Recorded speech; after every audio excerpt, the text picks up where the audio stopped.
So this last part actually takes a little bit more brain power, which is why I want to have its own separate video. So if you're going from the formula of an ionic compound to the name, you actually have to do a little bit of some reverse thinking. So let's start with number 21 and then 22. So 21, we have CaOH2. Ca is an element called calcium.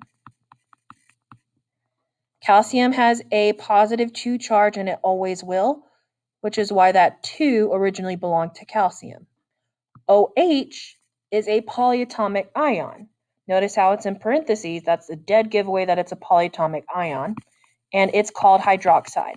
So number 21, pretty easy, but let's look at number 22.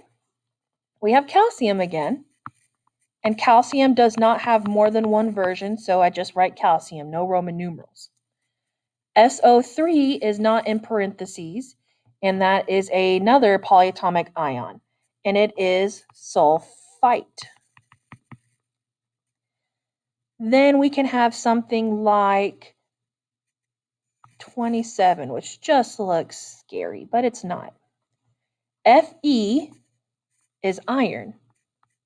Now, unlike calcium, iron does have multiple charges. What most students think is like, oh, well, there's a 2 beside iron, so that's its charge. But remember, with ionic charges, we flip-flop them, we crisscross. So it's actually this small 3 that belongs to iron, which means we have iron version 3. So we have iron and Roman numerals 3. Then we look at what's in the parentheses here. CrO4 is a polyatomic ion called chromate. If I wanted to double check my work, I could look at the polyatomic ion for chromate and find that it has a charge of -2. So then my formula would be correct. So look at number 30 and 31. So both of them start with Cu, which is copper. Both of them end with Br, which is bromine. But remember, if it's a nonmetal with a metal, we change the ending to bromide. But they are 2 different formulas. One of them has 1 bromine, the other one has 2. So we need to really think, where did this copper come from? What charge does it have? How can we figure it out? So if we look at CuBr2, so looking at number 31, CuBr2, we already know that these subscripts come after they've already been crisscrossed. So this 2 belongs to copper. So this is copper 2. There is no subscript here. This means whatever the charges were canceled out or they reduced. So looking at Br has a -1 charge. The only thing to cancel out -1 is +1. So this is copper 1 bromide. And what kind of looks scary is number 34, NH43PO4.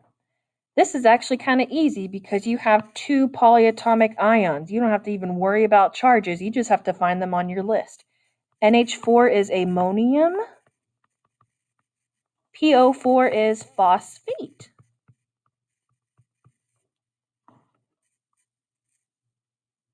And last but not least, 28 and 29. It's kind of the same thing as 30 and 31, but it's a little bit different. So I want to kind of do that down here. We have MnO and MnO2. So we already know that this is manganese, not magnesium, manganese.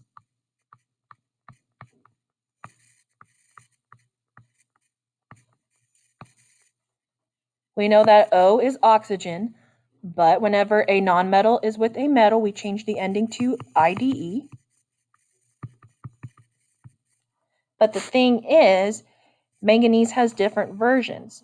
So we need to figure out what charge is belonging to what. So we look at the charge for oxygen, which is 2 negative. The only thing that would cancel out a 2 negative is a 2 positive. So this is manganese 2. Manganese also has a 2 here, and most students think, oh, well, that's manganese 2 oxide. But that would mean that this has a charge of 1, and there is no version of manganese that does. So this is manganese 4 because it's been reduced.